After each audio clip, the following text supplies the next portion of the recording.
Hello and welcome to Japan Expert Insights and our Business Insights Room. Every Thursday, Tim Sullivan and I, Maya Matsuoka, host a discussion looking for insights, developments, and new challenges for the business in Japan. In this podcast, we welcome comments, questions, and opinions, so if you haven't done so yet, join us next time. In the meantime, you can find us at japanexpertinsights.com and our YouTube channel, where we upload all the conversations on Japanese politics, business insights, and the Japan's role in the Indo-Pacific region. Today, we're pleased to welcome Debbie Howard, Chairperson of the Carter Group, a market research agency based in Tokyo.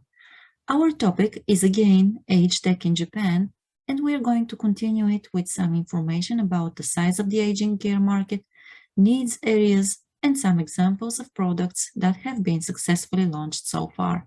Debbie, the floor is yours. Thank you so much, Maya. I know there are a few of you from last week, so I don't want to bore you, but for the newcomers here on this session, I have had a long time love affair with Japan, and I came in 1985 and worked there and lived full-time until about 2015 when I started going back and forth between my home in Texas, Central Texas, and Tokyo, and spending about half time in Tokyo and half time here. And then, of course, I was grounded during COVID, so I haven't been able to come back for, since the beginning of COVID, and that's something actually very nice for me to be participating in a clubhouse room that's live in Tokyo on Thursday morning. So thank you for being here. I actually, because I've been in Japan for so long, have had a front row seat to the aging phenomenon in Japan. And we all know about it, we live it, but I think what is really interesting for me is that I've been able to, as a market researcher, study the aging phenomenon and also work with clients who are bringing age tech products into Japan. So products such as robotics that are being developed, artificial intelligence, sometimes they're just fancy apps that are digital and digital solutions to some of the problems that we have in the aging area. And that's been a really wonderful thing for me. And that's also converged with my passion, which is helping caregivers, family caregivers.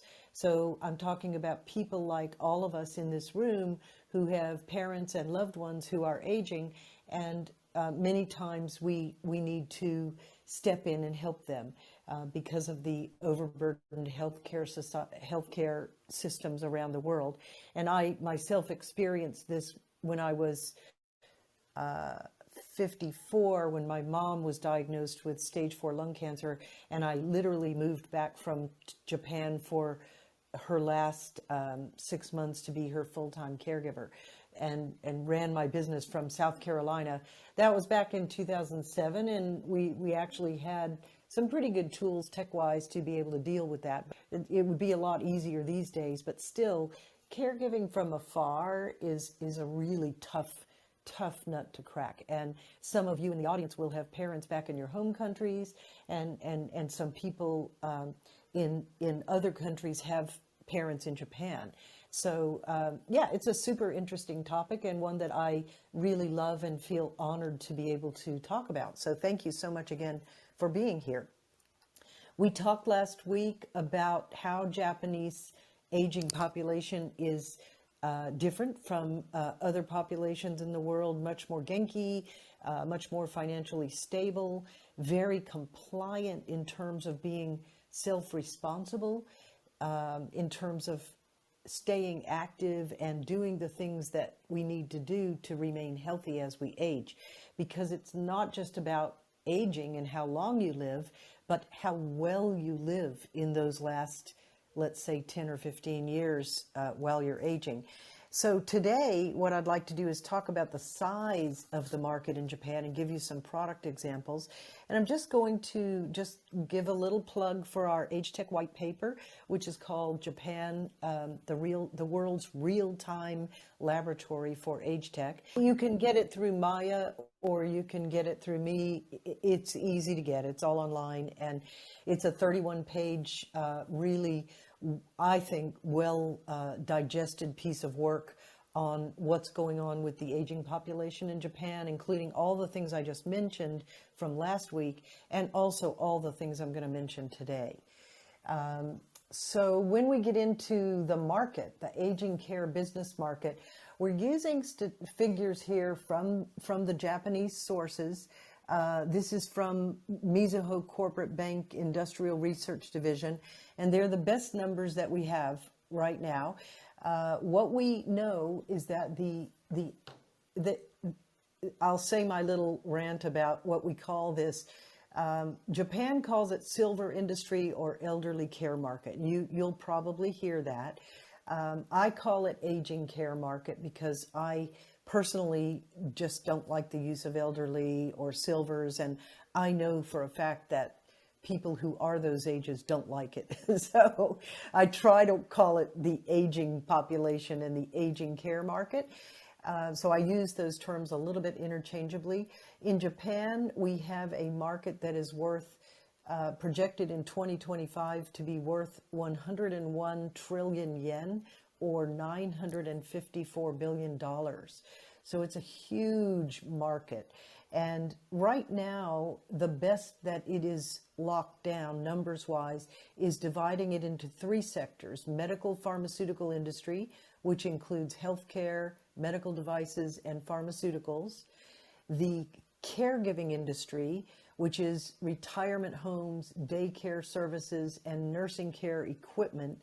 And I want to make sure that everyone understands we're talking about the professional caregiving industry there, rather than what I specialize in, which is the family caregiving world.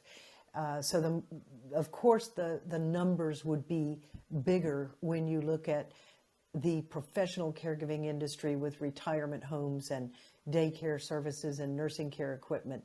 But there will be a whole other world of business in the family caregiving world, with coaching and counseling and training and things like that. And that number is not even available, not even in the States, where things tend to be a little bit better reported in the caring industry. And then the consumer products industry, that one's pretty straightforward: food, fashion, communication, fitness. That falls under the aging care market. So, you've got a really wide swath, even with those three sectors. And what we do know at this point is that two of those have doubled since 2007. One of them has increased by a third. So they're all growing really rapidly. And the other thing I would like to say about the market size is that we recently, just to give you a little bit of a benchmark, we recently had the first effort at sizing the U.S. care economy, and that was done by Melinda Gates' Pivotal Ventures. And that report came out in July of this year, and they sized the opportunity in the U.S. at $648 billion. So it's kind of hard when we're talking on Clubhouse to have all these numbers, but that's $648 billion in the United States right now for the so-called care economy, and that's compared to something that's estimated to be $954 billion in 2025 in Japan. Now, I reckon that the Japanese market, considering the rapid annual growth and the fact that the numbers I have for Japan were 2007 to 2025, and the numbers I have for the U.S. are for right now, I reckon that the Japanese market is right now very close to that of the U.S. So it's growing in Japan. I think it's a very interesting concept to think that Japan's care economy could right now be as big as the entire US. And that's because 30% of Japan's population are age 65 or more. And in the States, that comparable number is 15 or 16%. So the raw number of people who are aging is roughly equivalent, but the percentage of the population is what counts, because it means you're having this domino effect on healthcare systems and social systems that support aging and caregiving, if you will. So I just wanted to give that little benchmark. So let's just put it this way. It's big. It's really big. And there's so much opportunity that, as I've been saying for well over 10 years, every company should be looking at the aging market, whether it's age tech or not, but looking at the aging consumer in Japan and the aging market as something that they might want to take a look at and see if there's anything in their business that might recommend them looking into that more. Not every single company will have something for the aging economy and the aging market, but I would venture to say that 3/4 of them would. So even if you have an app for young people, for example, you think about how could we apply this to the needs of aging people. I just am a real proponent for that. And I think being a researcher, we're always looking for new ideas and new ways to segment our consumers and new ways to repurpose and adapt products that are already there for the needs of other segments. So I would like to recommend everybody in this group to seriously think about the aging population in Japan in terms of what could our company do for them? What could we offer them? And again, it doesn't have to be a tech product. It could be anything, but lots of the products these days do have a technology twist. So, of course, we'll be getting into that as well. Debbie, you mentioned that every product has a digital twist, and of course, digital has been really a huge topic in Japan recently. But one thing which we don't have to worry about here in Japan as compared to other countries, it seems to be the general acceptance of, let's say, new things here by the population in general, and also by the Japanese aging population as well. So basically, we know that there has been a reluctance by businesses to adapt digital processes, but at the same time, we see that the individuals don't have that, don't show that resistance. So I wonder whether, yes, well, these are your observations as well, or whether you have other observations on this. Yes, thank you, Maya.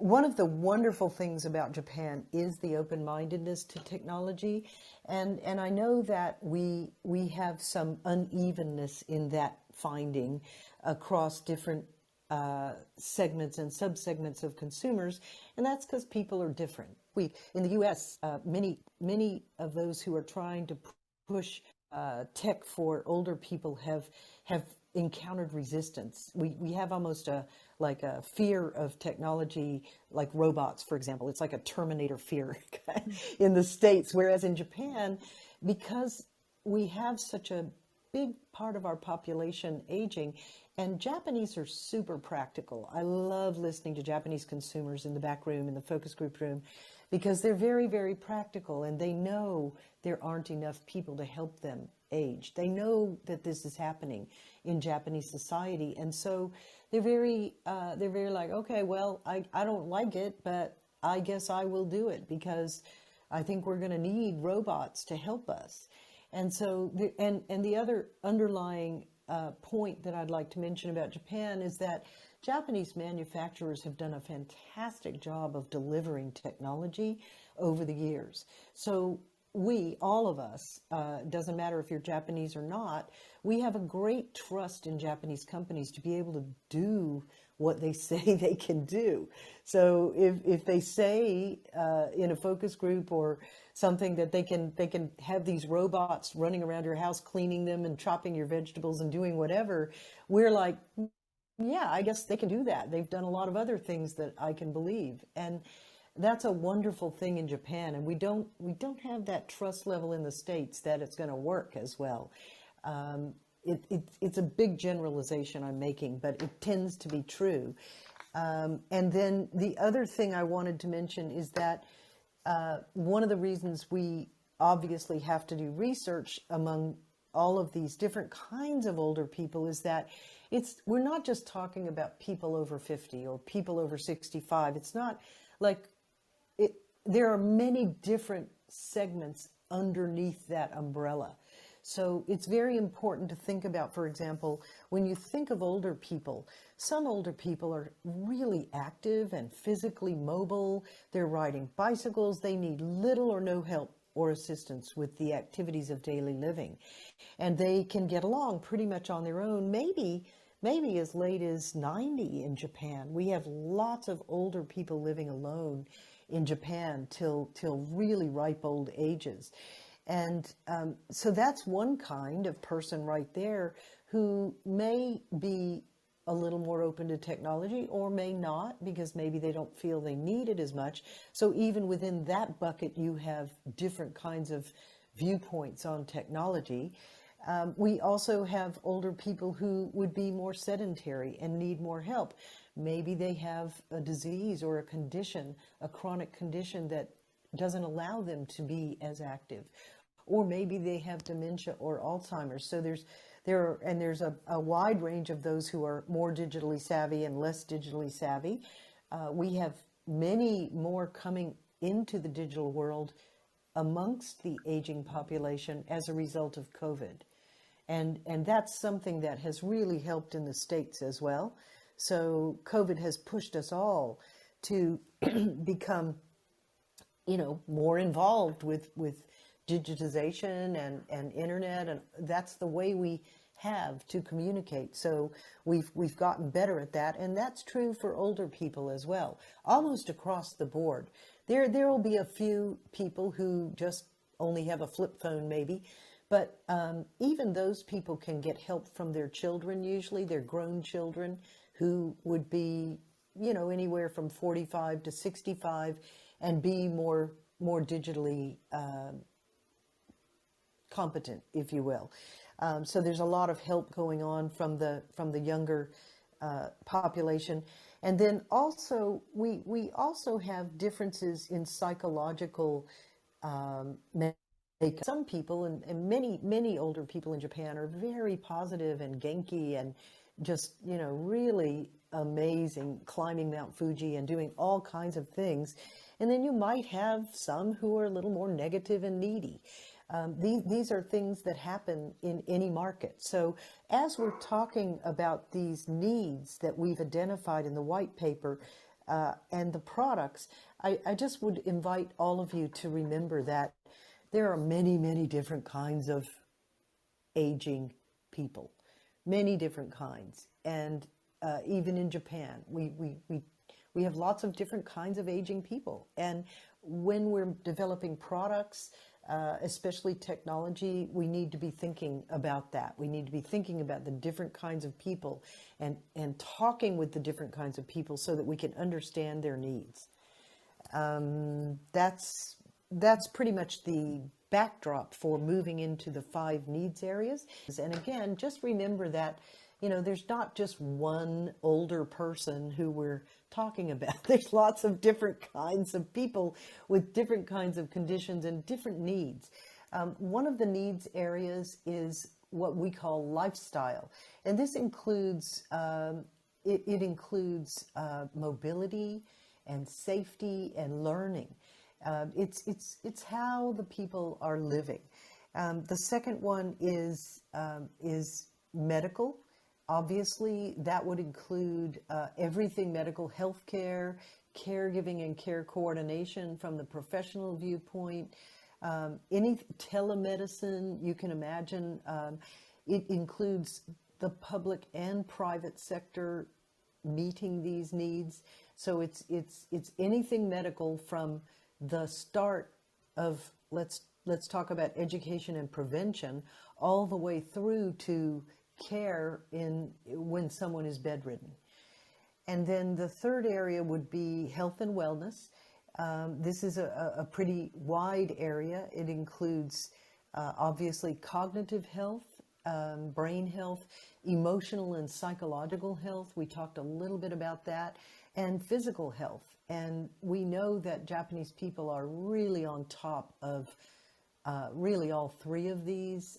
Most Japanese people, as they age, know they need to be moving and they need to be staying fresh and connected so that they can avoid conditions like dementia and Alzheimer's. And they're very proactive about making sure that they do things to fulfill that. We have a fourth need of social and communication, and that is about staying connected and having ikigai, or engagement and purpose. And I think, we've seen a lot of struggling in this area, in particular during the pandemic, because a lot of people have been even more isolated than they were before. So social and communication, this is one of the areas where we're seeing a lot of the older people have more digital uptake. It's a matter of needing to stay in touch. And so they learn how to do it. Then we have, as the fifth area, financial. And this would be financial management, so everyday bill paying and investments and that sort of thing. And also end-of-life planning, so-called shukatsu. We have something in Japan called ending note. I think some of you might have heard of that.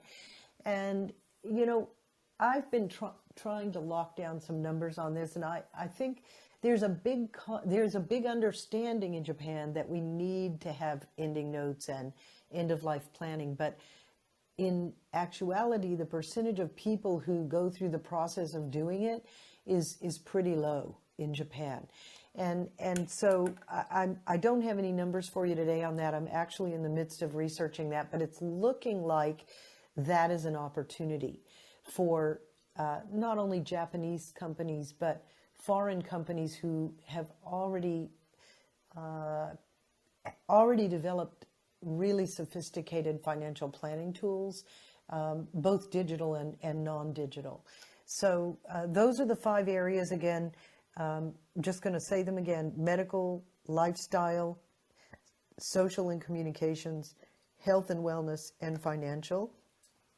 And we're going to go, there is a lot of overlap between those areas. And what you're going to see with the products that we're showing today, and just talking about a few examples today, but what you're going to see is that a lot of these products actually tick 2 or 3 of those needs boxes. And I'm going to recommend that anyone who is considering developing age tech products for Japan, or really any kind of products for the aging population, think about those 5 needs areas and tick as many boxes as you can, because that's just common sense that would be a good idea. But it happens that when we looked at these examples in the 5 needs areas, and then we made a table and a matrix of them, we could see how many of them, like more than half of them, ticked more than 2 boxes. So I think that's just something that we should all keep in mind. Let's see, let's talk about medical first. Medical, there's just a couple of examples here.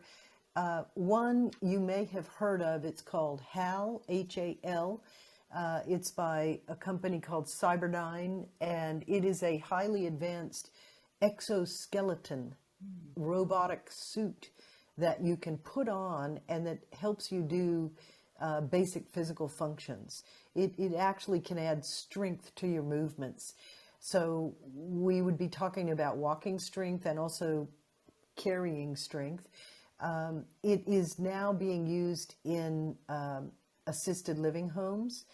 But it's a and rehabilitation center. So it's being used at over 60 hospitals and rehab centers across Japan.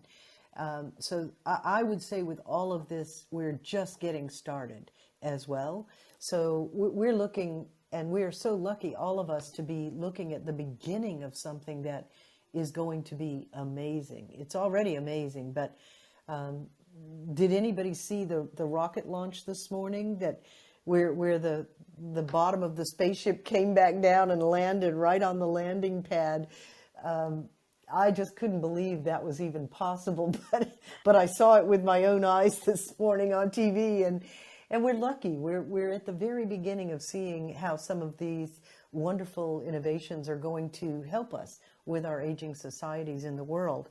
The second example for medical is an autonomous care robot called SOWAN, SOWAN, and it's by a Japanese company. I can't even say the name. It's spelled TMSUK, and it performs patrols and rushes to emergencies in nursing homes.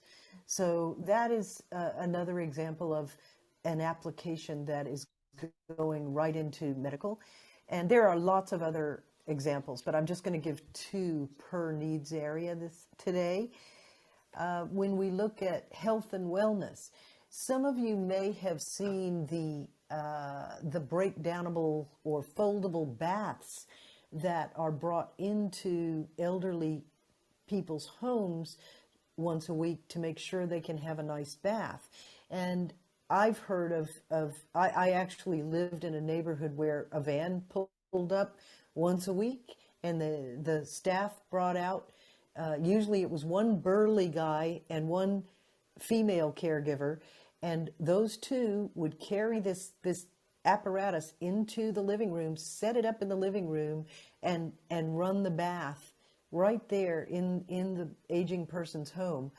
And we have an example that already has been existing for already years, but we have another example here called the IU shower machine, AIYU, and that is a machine that helps elderly people to take a bath easier and a shower. And it's hard to describe without a picture, but it looks like you can just sit in it, and you wouldn't have to climb into it either. It's made so that you can sort of step into it, almost like a step-in shower, if you will. And that's just, again, we're at the very beginning of these wonderful innovations. And another one that I wanted to mention was this look back digital therapy from the UK with proven clinical outcomes that uses VR to stimulate the brain through allowing the aging person to revisit any location in the world where they visited in the past. So it's a digital therapy, and that's a very interesting idea to be able to do that. There are all kinds of other ideas in this area as well, in health and wellness, obviously. Social and communication, the examples today, one is called Dr. Kawashima's Brain Training, and that's for Nintendo Switch. It is the fifth installment in the successful Brain Age franchise by Nintendo, and it's a collection of mini games and puzzles that are designed to stimulate mental processes and ward off the impacts of aging on the brain. And we know that this is a problem worldwide with Alzheimer's and dementia, so brain training is being embraced as a way to avoid that and to lessen the effects. Here's another little therapeutic robot. This one's called Paro, P-A-R-O, by a leading Japanese industrial automation pioneer called AIST. And it's a therapeutic robot baby seal. It's certified by the Guinness World Record as the world's most therapeutic robot. It reacts to touch, speed, voice, and light. and it encourages socialization between patients and their caregivers. There are about 5,000 in use globally, and about 3,000 of these are in Japan. And then we come to financial. We have Mitsubishi UFJ Trust and Banking with its financial service called Tsukaete Anshin. It is a system that allows the families of the aging care receivers to monitor the finances through an app and to act as a proxy to transfer funds and various things in a safe way. Everyone receives instant notifications through the app, and it's designed to be safe and fraud resistant. And then another company is called Everplans. This is an American company that provides users with a simple centralized platform to organize their insurance plans, investments, and their taxes and so forth. NTT Data released a new platform called My Palette, and that also allows family members to easily monitor and watch over their loved ones' bank accounts through an app and using their smartphones. So these things, again, are just getting started. Money is one of the most sensitive issues, as I'm sure everyone can imagine. And so it's one of the last areas in Japan. I would say it's one of the biggest areas of opportunity because we do have so many things in the Western world that actually could work well in Japan if we can gain acceptance. So those are the 5 needs areas and a few examples for each area. I would love to hear from some of you in the audience about some of the products that you've seen and heard about. Let's just have a nice discussion about it. Thank you very much. This is Debbie, and I'm done for now. Thank you, Debbie. It's fascinating. You just mentioned, 2 points while you were talking. I was thinking about them too. So the first one is that you just mentioned, that it always comes down to financing and money. But we need to remember that the Japanese aging population is financially stable. So unlike populations in other countries, they do have life savings, and those life savings are kind of guaranteed that it does have a lot of potential for businesses to develop their services and products as well. And also another point is they have been identified from the viewpoint of the aging population and businesses as well. And I was thinking that maybe there is one more way to look at it, or to look at these areas, or to look at the need for developing services and products. And this is, from the viewpoint of caregivers, because we are thinking, of course, the people who need the care and the care receiver. But at the same time, I think that we need to also factor in the needs of the family caregivers, because as you said, it's a huge part of the population, probably part of the market as well. So it hasn't been studied very well, but obviously there is a lot of potential there too. Yes, Maya, thank you so much for mentioning that. I mean, 2 points to follow up with. Right now, Japanese aging population is pretty financially stable. We're not saying that there are not any problems. We're saying that compared to other places in the world, the Japanese aging population is fairly well set right now. Where we do see in the future things may change quite dramatically is with, for example, the baby dankai, because the money that the older people have right now is likely not to pass as easily or as fully to that next generation. And so we may start having aging populations in Japan who are not so well off, let's say 20 and 30 years out. And that's something that we should all be thinking about, because that's where I believe the opportunity is for financial planning and thinking about the problem now rather than waiting. So that's one point, and that collides with your second question about the caregivers. For every care receiver or aging person, there's at least one person like us in the audience who is helping them to age safely and comfortably. And so there are many, many caregivers in Japanese society, and they are often, it's often assumed that that's what they're supposed to do. I mean, actually, that's a global problem. I'm going to call it a problem. I like to use challenge, but it's a problem because we don't give caregivers globally the credit they're supposed to have for all the free work that they do.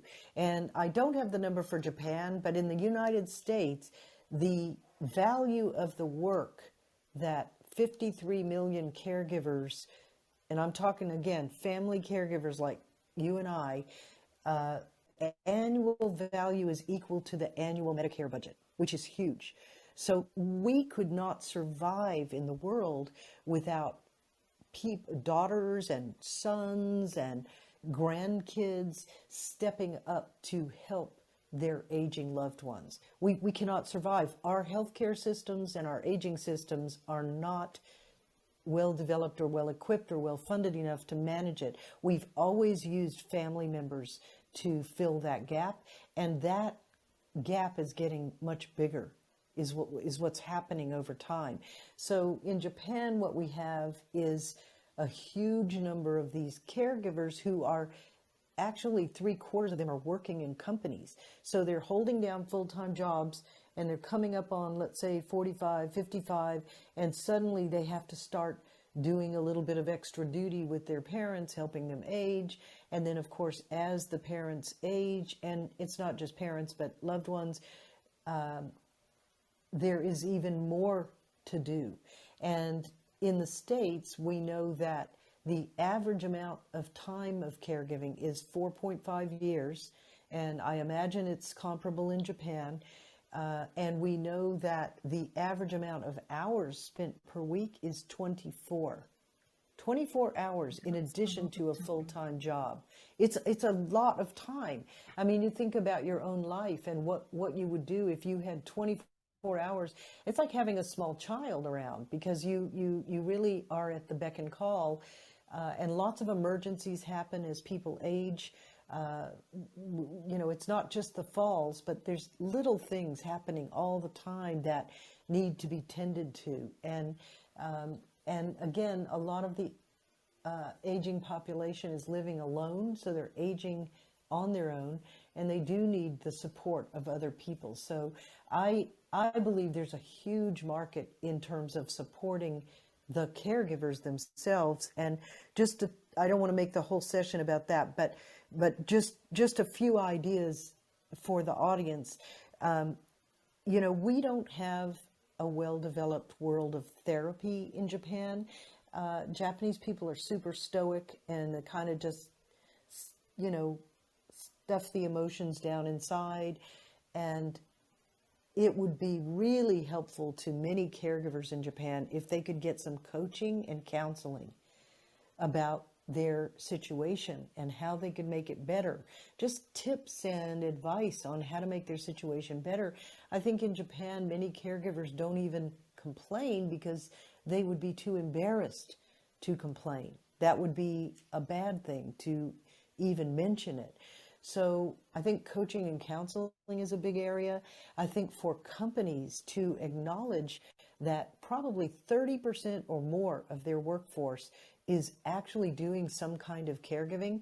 And then companies could put in employee assistance programs, for example, that would help caregivers to manage their self-care, do financial planning, make an emergency plan, even specialized tips and tools for dealing with Alzheimer's and dementia patients versus cancer care, for example. It's very different. You need different tools and exposure to different resources. We have lots of things in the States now that companies can buy on an outsourced basis. So not just training and education, but things like care coordination. Some companies even have a nurse on staff full time that a working caregiver can call and get advice from.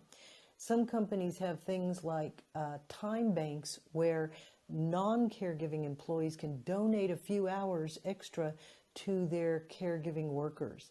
And that becomes important because most companies don't have quite enough paid time off programs to cover the problems and the volume of hours that caregivers need.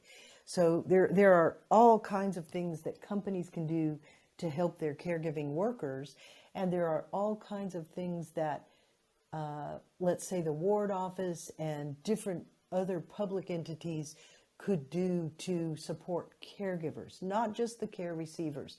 We care about the care receivers, absolutely, but we need to understand, all of us in this room, that when you're a caregiver, you have a 30% chance of being clinically diagnosed with depression.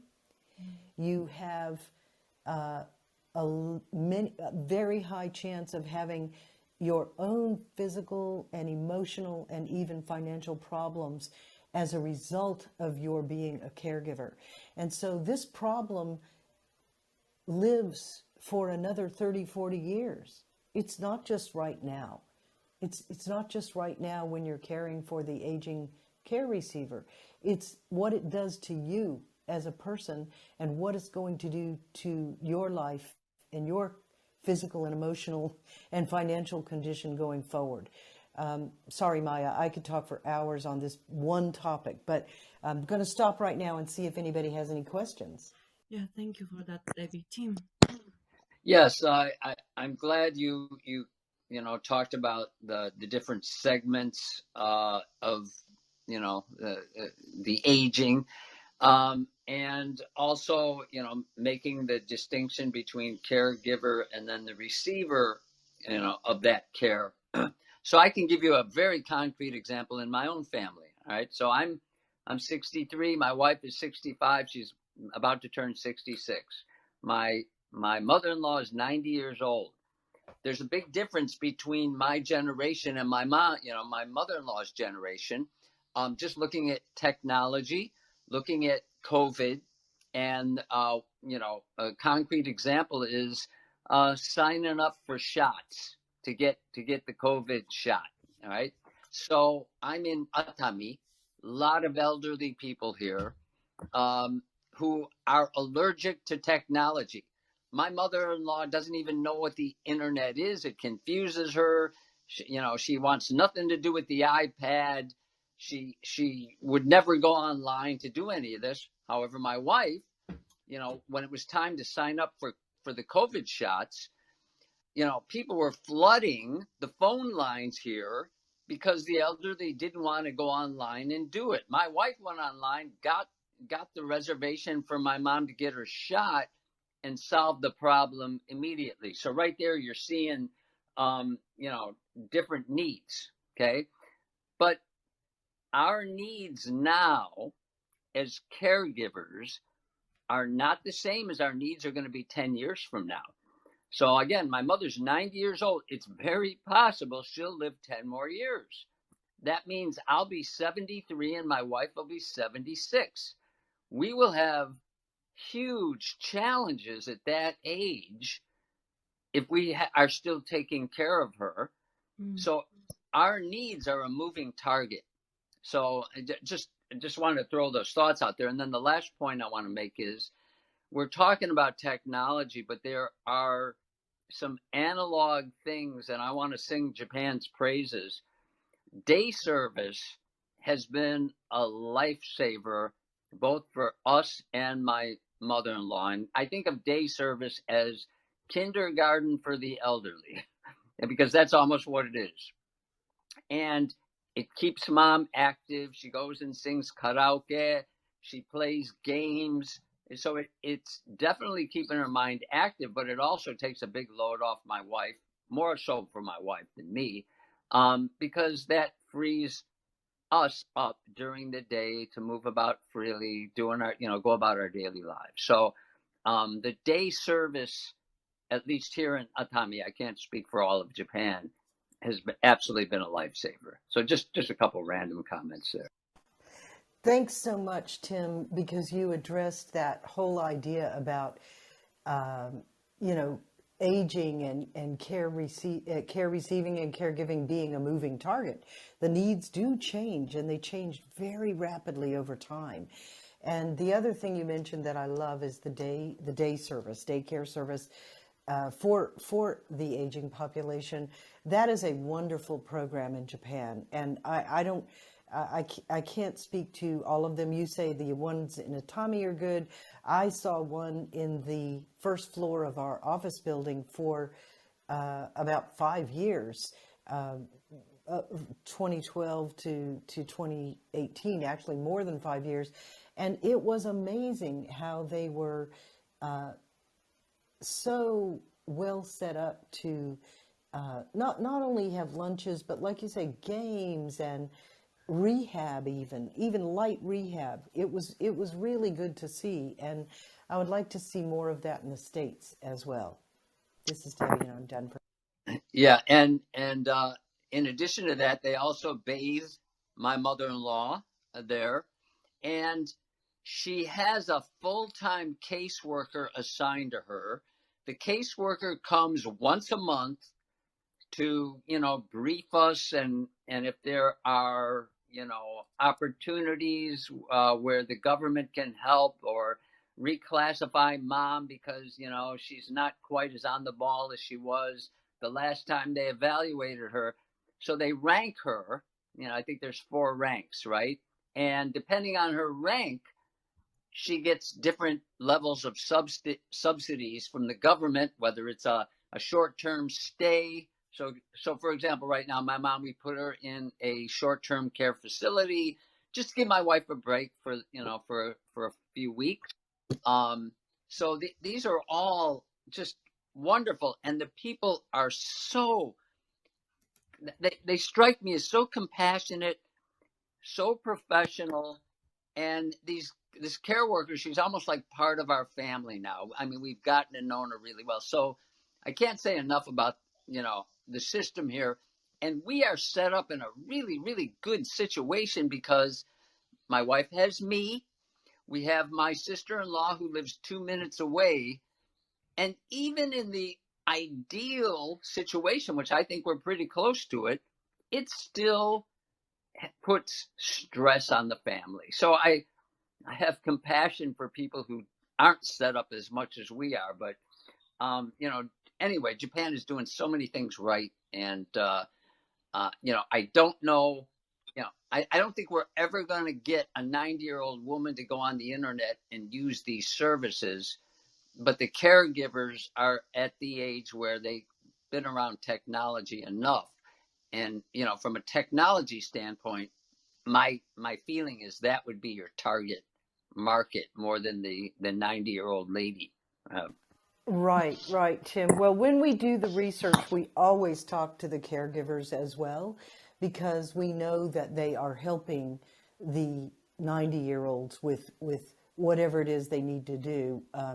There are a few, though, you'd be surprised. It's really interesting, but I think for the most part, it is the caregiver in that case, for sure, who is setting it up and making it work.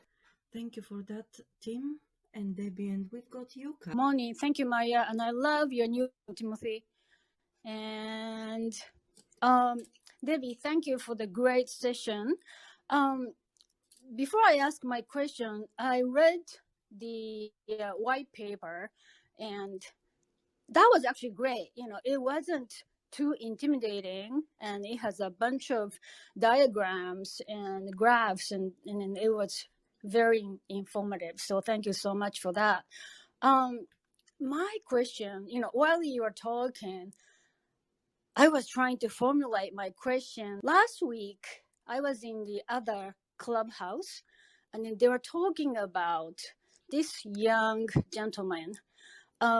he works for a company, and then sometimes he get a phone call from older folks, and it's actually a customer support line, but they don't have anything to complain about.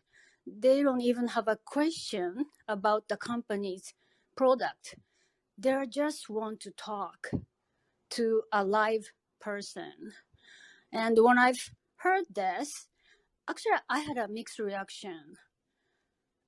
For one thing, I was very proud of this young gentleman who, could listen to these old people who needed to talk to someone. And then I was pleased to know there are a company out there which can accommodate those needs. But at the same time, this young guy's couple hours could have been spent on something more productive. So when you talked about, like some robots, like a therapy robot, let's say I need those robots, how a person can go about getting one? Do I have to so this definitely there is certain financial requirement. So if we could, as far as you're aware, if you could please give me more information, I'm grateful. Thank you. Yuka, let's connect separately because I see we're coming up on some time here, but there's the robots I mentioned, and I also know of a few others that are coming up online, and some of them are available in Japan and some of them aren't. So I'm happy to have a conversation with you separately about that.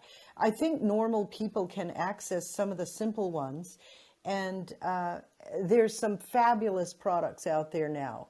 And they are smart. They're artificial intelligence. They learn the person's habits, and there are chatbot style ones, and there are physical robot things. So I'd be happy to have a conversation with you offline about that if you'd like. Okay. Yeah. Okay. Thank you so much. Just connect with me in the chat. Okay. Got it. Thank you. Okay, and I just wanted to offer Linda Sherman, who's in the audience, a chance to say just a few words about the U.S. if you would like to, Linda. Linda is the leader of a group called Rethinking Aging for products for 50 plus on Clubhouse, and that is co-sponsored by AARP, which is the American Association of Retired Persons. And it is an excellent 1 hour session every Thursday at 11 a.m. It's not good for Tokyo time unless you're a night owl, but it is a fabulous group. Linda, would you like to just say a few words? While we're waiting for Linda, there's another group I want this group to know about on Clubhouse, and that is at 3 p.m. on Thursdays Central Time. So it's like 5 in the morning Tokyo time. It's on preventative health care. And Linda and I are also involved with that group, and we have some amazing discussions there. So I just wanted to mention that because I think this group is very actively engaged in this topic, and I really would like to promote global best practice sharing. So I think there might be some really nice cross-pollination right here in our Clubhouse medium. Thank you so much for bringing me up, Debbie. I lived in Japan for 22 years. I moved out in 2006, but I am the founder of the Rethinking Aging Club, and I'd be delighted if you would join. I definitely want to do more rooms that hit your time zone. I am personally located in Hawaii, so I have a great crossover with Japan. I look forward to future collaboration. Thank you very much. And Tomoko, I guess you've got some comments to make. Yes. Two things. The issue in Japan at this moment, as Tim talked about, is Roro Kaigo. We call Roro Kaigo. Either the older, the disabled people, well, the sons or daughter taking care of their parents, or the wife or husband taking care of their partner. And unfortunately, time to time we hear the news stating that they are just commit suicide because they had enough, or they don't want anybody to become the burden. So they decided to take their own one lives, and they take their his or her own life to make sure nothing is left to become a burden to other people. That's the issue in Japan we have to think about. And the second is that I think the community is actually caring more or less for the silver economy and silver people.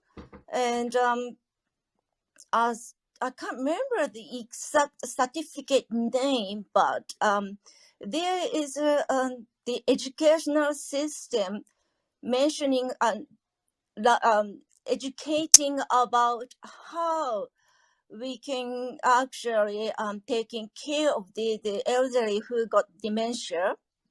That the second system we have, but the robot is something I've been discussing with several other cultural different background people, that the Japanese society is rather more accepting robot just because of the several reasons, and which I don't want to go in deeper, because Giovanni is talking about a person who talk about AI and the robot in this room, so he knows more.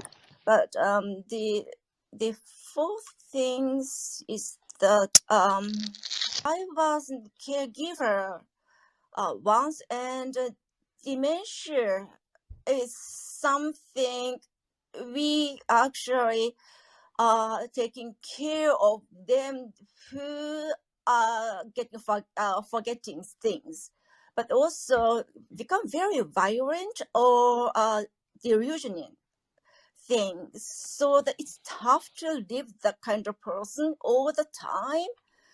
And I'm still suffering from my mother's doing, but she passed away this summer. I'm still suffering from her. Well, she was living outside from my house quite some time because my brother or my sisters, or finally she went into the care system.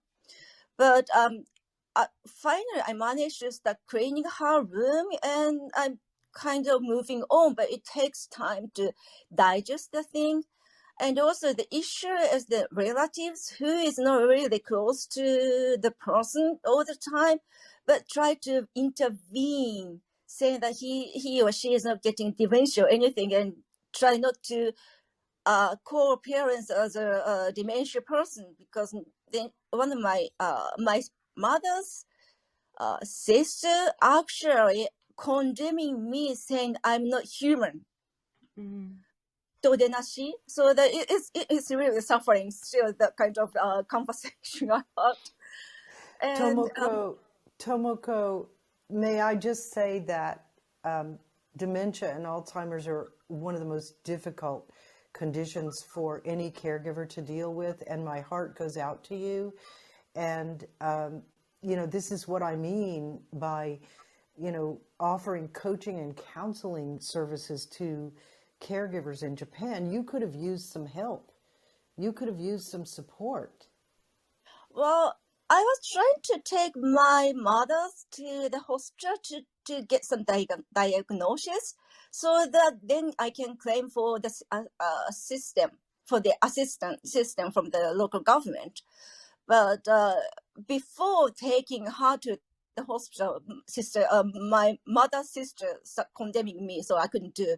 So then my brother decided to intervene, and she moved out from the house. So it wasn't really okay, but that kind of interaction affect very long period of time to overcome. And I'm still digesting, but at least my sister-in-law was really happy to hear I managed to start cleaning her room, which means it's a sign to me digesting the situation and decided to move on.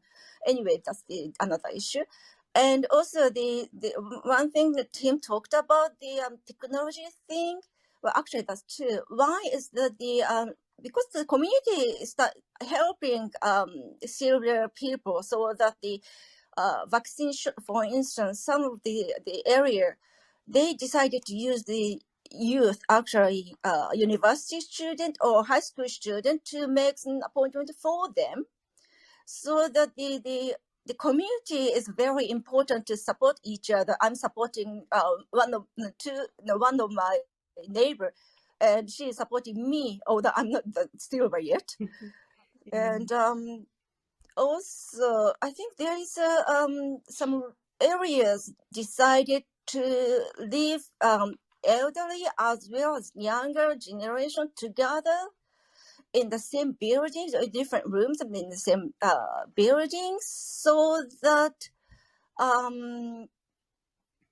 elderly can ask for the support from the younger, and young can learn from the silver, and also young can kind of feel satisfied with their own lives. So that's the system. Tomoko, to your point about, getting younger generations and older generations together, I think that this is very important, and it actually shows, the significance and really importance of creating communities which can also function as safety nets for people, both caregivers and care receivers.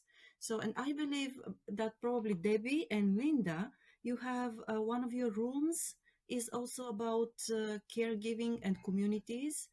And well, please forgive me if I'm mistaken, but it looks like the way to go, or one of the ways to go when we deal with this challenge as a society, is basically to create communities which can help everybody, every member of them, to go ahead without much psychological scarring. Yes, Maya, that's so important. And Linda has a group actually tomorrow that is part 2, where we're talking about communities and lots of different aspects of supporting our aging populations. Junko? Hello, good morning. Yes, good morning. Oh, well, I have to take care of my old father, who is 94 years old now, but he is far away. He is in the elderly condo right now, but he started dementia. That's why somehow I have to stay with him, probably, hopefully, after the pandemic reduced. So anyway, I'm already 62 myself, and I'm started thinking about how to take care of myself. This is where I am now, and this our aging society is gonna be a big problem for everyone in Japan. So we have to solve this problem very seriously by considering it very seriously. And the worst thing for us is that right now, what's happening right now is that the old has to take care of their older. That's the most important thing, and for us to take it consideration when it comes to thinking about aging society. We need some prompt solution for those people. This is what I think. Thank you. Yes, thank you. Debbie, do you have any response to this? I just want to say that I again, my heart goes out to you, Junko, and I very much agree with you, and I think that's why many of us in this space, and I'm a former caregiver, Linda's a former caregiver, we through this ourselves, and so we see the need and the pain, and we happen to both be marketing background people, so we're trying to fix it, right? And there's a lot of other people like us, fabulous people out there working on this. Thank you very much for joining us, Debbie, for all the insights, for the knowledge and the information. There is a lot to be done in this field, aging care. There is a lot of potential, a lot of opportunity, and the unbreakable optimist in me says that, yes, there are a lot of challenges, but every challenge is actually an opportunity. Just a few words from you, Debbie, so that we can close the room. Thank you so much, Maya. And I am an eternal optimist as well. So we are all working hard and working together. And I think if we do that, we will find the way forward. Once again, everybody, have a great day. And we are looking forward to seeing you again here. Thank you for coming and staying with us today. We will be on air next week on Thursday at 8 a.m. Japan time again, so join us. Until then, you can find us at japanexpertinsights.com and our YouTube channel, where we upload all the conversations on Japanese politics, business insights, and the role of Japan in the Indo-Pacific region. If you want to stay informed about our upcoming events, you can follow us on Clubhouse, LinkedIn, Twitter, and Facebook. Again, we're looking forward to your joining us next week. Until then, stay well and make the best of the day. See you.